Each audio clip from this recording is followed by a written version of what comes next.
किसी ने बड़े कमाल की बात कही है कि बार बार मिल रही हार से निराश होने से पहले एक बात हमेशा ध्यान रखना कि वो गुच्छे में लगा हुआ आखिरी चाबी भी कभी कभी ताला खोल देती है। हाय गाइस, स्टोरी क्लब में आपका फिर से स्वागत है। आपके लिए एक बड़ी छोटी सी कहानी मुझे याद आती है।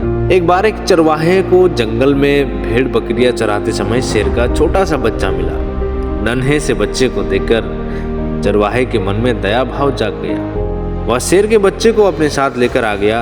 बच्चा भेड़ बकरी का दूध पीकर बड़ा होने लगा और हुआ यूं कि वो बच्चा भेड़ बकरी के बच्चों के साथ खेलता और उनकी ही तरह व्यवहार करता।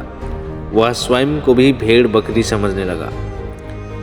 एक दिन अचानक जंगल में शेरों के झुंड ने भेड़ बकरियों पर आक्रमण कर दिया। सभी भेड़ बकरियां डर के मारे इधर उधर भागने लगे। उनको देखकर वो शेर का बच्चा भी भय से दौड़ने लगा। यह देखकर हमला करने वाले शेरों को बहुत हैरानी हुई। उन्होंने उस शेर के बच्चे को रोका और कहा कि भेड़ बकरियां तो डर कर भाग रही है, वो तो समझ में आता है, लेकिन तू क्यों डर रहा है? तू तो शेर का बच्चा है। शेर तो जंगल का राजा है, उसे तो सभी प्राणी डरते हैं। वह शेर का बच्चा विस्मित होकर कहने लगा कि मैं शेर कैसे हो सकता हूँ? मैं तो इन भेड़ों के बीच में पला बड़ा हूँ। एक शेर उससे नदी के तट पर ले गया और कहने लगा कि देख, अपना चेहरा, तेरा चेहरा हम जैसा है, तेरे पंजे हमारे जैसे हैं। तू भेड़ नहीं है बल्कि जंगल का राजा शेर है। यह सुनते ही शेर का बच्चा बोला, यदि मैं आपके जैसा हूँ तो मुझ पे आप जैसी ताकत क्यों नहीं है? मेरी आवाज़ में वो गर्जना क्यों नहीं है?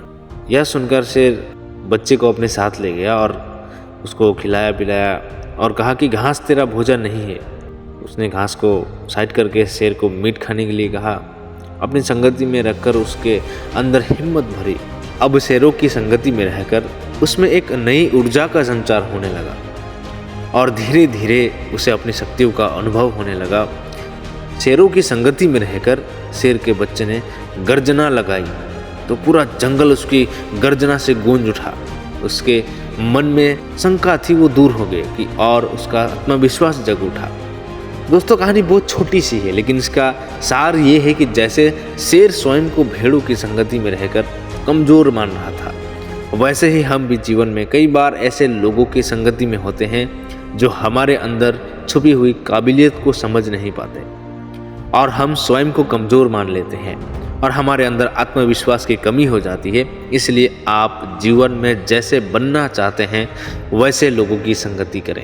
कहानी कैसी लगी हमें कमेंट पर जरूर बताना और चैनल पर नए आए हो तो सब्सक्राइब जरूर कर देना। जाते जाते स्टोरी क्लब आपसे वही कहेगा कि ऊपर वाले के आशीर्वाद और अपनों के प्यार और अपनी सच्ची मेहनत के साथ कर दिखाओ कुछ ऐसा कि दुनिया करना चाहे आपके जैसा।